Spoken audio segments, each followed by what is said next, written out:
Namun pada kategori lanjut usia, capaiannya rendah atau bahkan belum tervaksinasi. Akibatnya, tingkat kematian pada kategori ini meningkat. Padahal, kata dia, tingkat disiplin protokol kesehatan masyarakat sangat baik. Pemerintah juga menetapkan denda atau hukuman penjara bagi pelanggarannya.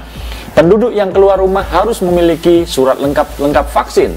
Pemerintah Singapura juga mengawal dan mengawasi penduduk dengan memanfaatkan teknologi dalam upaya pengendalian penularan.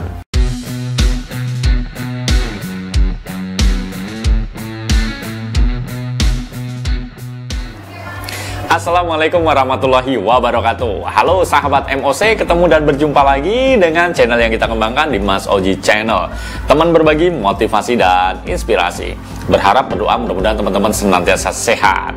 Langsung aja kita sharingkan kali ini berita dari Singapura. Kita tahu bahwa kondisi pandemik di Singapura bukannya menurun, malah semakin meningkat. Yang terbaru dikabarkan bahwa di sana terjadi ledakan kasus COVID-19. Bahkan kasus hariannya itu mencapai 3.000-an. Sudah di atasnya Indonesia. Kok bisa ya? Kenapa ya? Di saat Indonesia sekarang sudah mulai menurun, alhamdulillah. Tetapi di Singapura, padahal vaksinasi di sana itu 80% loh. Sudah hampir semua warganya tervaksin. Kenapa masih banyak kasus-kasus baru, bahkan pecah rekor? Nah, bagaimana informasi selengkapnya? Yuk kita simak informasi berikut ini. Sahabat MOC, Singapura mengalami ledakan kasus COVID-19 yang signifikan. Bahkan infeksi harian di Singapura sudah melebihi di Indonesia. Kementerian Kesehatan Singapura pada hari Kamis 30 September melaporkan 2.478 kasus COVID-19 dalam sehari. Dari infeksi harian itu, sebanyak 2.474 diantaranya menular secara lokal. Sebanyak 535 kasus merupakan manula di atas 60 tahun. Selain itu, ada 4 kasus impor. Ini adalah hari ketiga berturut-turut Singapura melaporkan rekor jumlah infeksi baru setelah 2.268 kasus baru diumumkan pada hari Rabu 29 September kemarin. Dengan adanya tambahan ini, Singapura telah mencatatkan 99.430 kasus COVID-19 sejak pandemi masuk ke negara itu tahun 2020. Angka ini juga diiringi total kematian sebanyak 103 kasus. Ledakan infeksi ini sendiri diakui oleh perkembangan varian Delta di negara itu. Menteri Kesehatan Ong Ye Kung pekan lalu menyebutkan bahwa penyebaran varian Delta jauh di atas prediksi mereka. Itu ditularkan melalui komunitas dan peningkatan kasus harian jauh lebih cepat dari yang kami harapkan. Penyebaran ini terjadi sebelum rencana kami sepenuhnya diimplementasikan dan sebelum sistem dukungan kami sepenuhnya ada.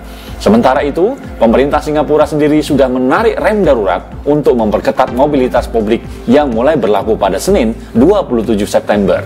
Peraturan itu sendiri mengatur pembatasan pengunjungan di tempat-tempat publik seperti sekolah, perkantoran, restoran, dan kunjungan ke kediaman.